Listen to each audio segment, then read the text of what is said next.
Hi guys, you're going to watch me go head to head with a low elixir deck. You can see I'm only got 2.9 elixir as my average card cost, and that is very important because it's going to allow me to keep it coming at this guy as we go head to head.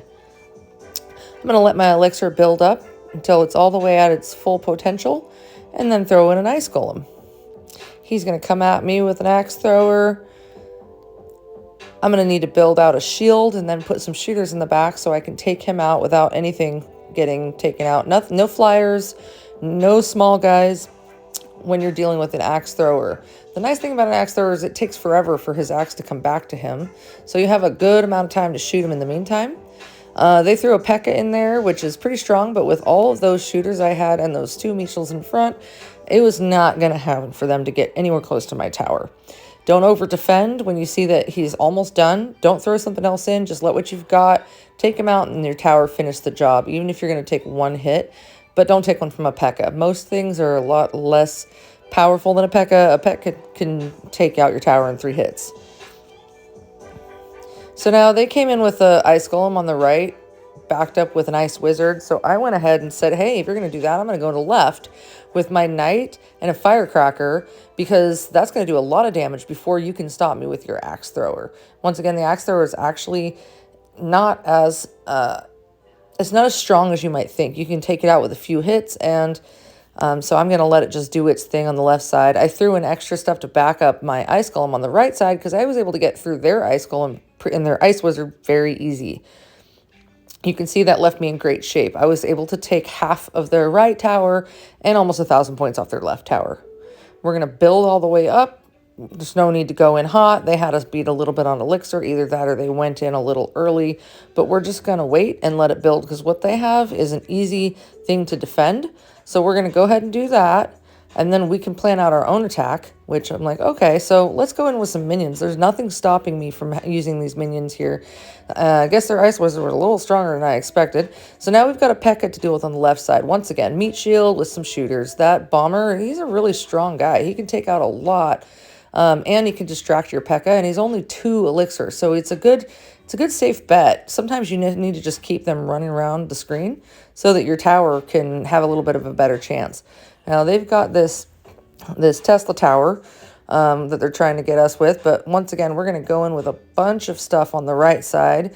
They dropped in an Ice Wizard, which unfortunately snapped a lot of our tiny skeletons, but we were able to get some damage in there anyway. Not going to worry about that thrower on the left side because what he had left wasn't enough to be concerned about. Pekka on the right side isn't going to get anywhere because he had to get through those strong tanks, and then we had our shooters or bomb throwers in the back, projectile cards.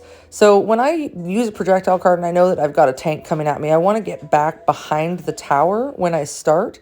That allows you enough time to build yourself up a defense, and also it's so they can't get you. Your tower is a lot stronger than your cards individually.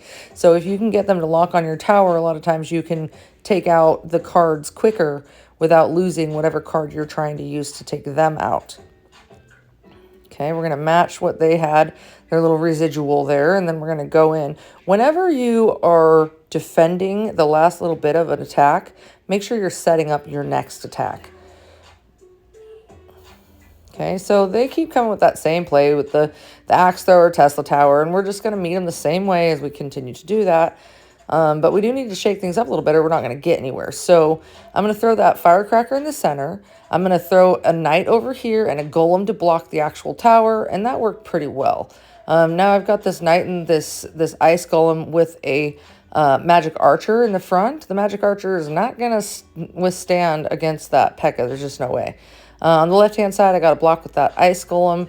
Right-hand side, I'm still just distracting him with these smaller cards so that he doesn't make it over to my tower. Because once again, one hit from a Pekka on your tower is very, very detrimental.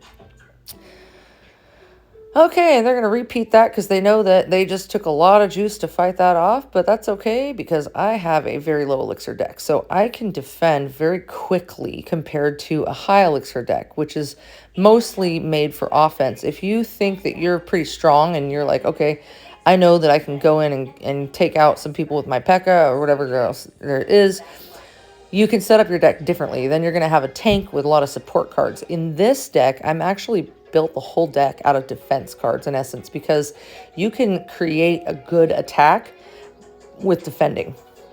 And you can see there, we basically just held him off and wore him down until we were able to win. And that's what I mean about defense being the offense. Here's a quick look at the deck that we just used. Please subscribe. Thanks, guys.